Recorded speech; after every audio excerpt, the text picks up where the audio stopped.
subscribe to our channel and press the bell icon. السلام علیکم طلباء و طالبات، سر عبدالستار خان اس یوٹیوب چینل میں آپ تمام کا استقبال ہے۔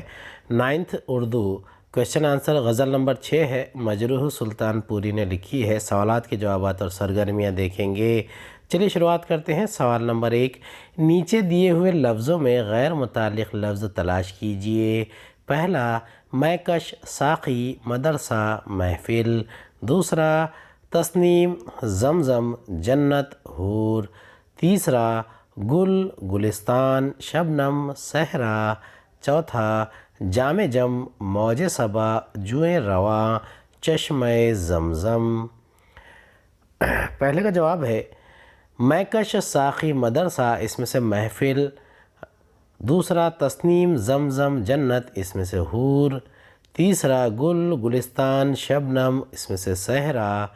چوتھا، جام جم، موج صبا، جوئیں رواں اور قطرہ شبنم۔ تو جو جواب ہے محفل، حور، صحرا، قطرہ شبنم۔ درج ذیل شعر کا مطلب بیان کیجئے۔ تقدیر کا شکوہ بے معنی، جینا ہی تجھے منظور نہیں۔ آپ اپنا مقدر بن نہ سکے، اتنا تو کوئی مجبور نہیں۔ ذیل کی سرگرمیاں مکمل کیجئے۔ پہلا، قطرہ شبنم اور جوئیں رواں کے فرق کو واضح کیجئے۔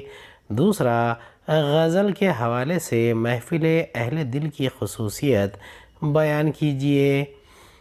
تشریح ہے، شاعر تقدیر کا خائل نہیں ہے۔ انسان کے ساتھ جو کچھ اچھا برا ہوتا ہے سب اسی کا کیا دھرا ہوتا ہے۔ نفع نقصان، خوشحالی بدحالی، فتح شکست اور امیری غریبی وغیرہ کے لیے وہ خود ذمہ دار ہوتا ہے۔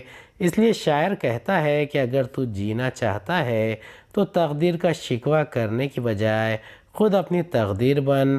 اپنی ہمت اور جہد مسلسل سے ہر وہ چیز حاصل کر جو تو چاہتا ہے۔ نہ گفتہ حالات کے مقابل سینہ سپر ہو کر اپنی آرزوؤں کی تکمیل کر۔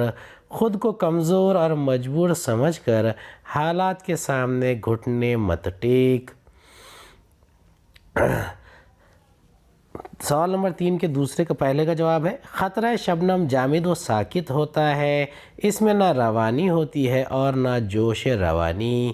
اس کا عرصہ وجود عارضی ہوتا ہے، بس وہ ذرا دیر کو آفتاب کی کرنیں پڑنے سے ہیرے کی طرح جگمگاتا ہے اور پھر بھاپ بن کر اڑ جاتا ہے۔ اس کے برعکس جوئیں رواں متحرک ہوتا ہے، اس میں روانی ہوتی ہے۔ اس کا عرصہ وجود دراز ہوتا ہے، اس میں کافی مقدار میں پانی ہوتا ہے۔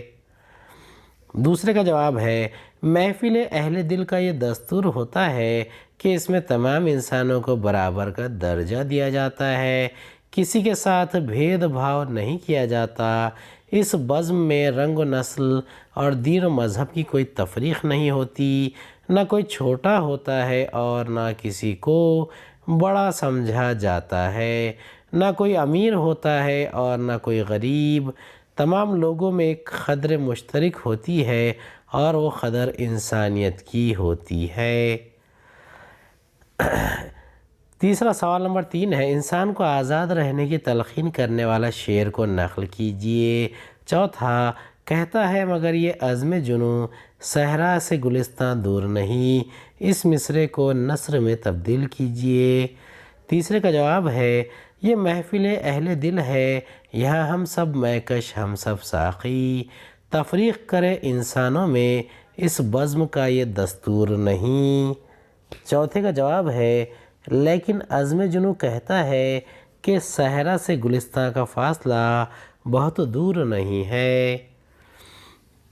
غزل کے حوالے سے لاکھوں ویرانوں اور صحرا کی مصیبتوں کو ختم کرنے والا لفظ لکھیے۔ ایسا مصرعہ یا شعر نقل کیجئے جس میں متضاد الفاظ استعمال کیے گئے ہیں۔ غزل کے ردیف اور قافیوں کو الگ الگ کر کے لکھیے۔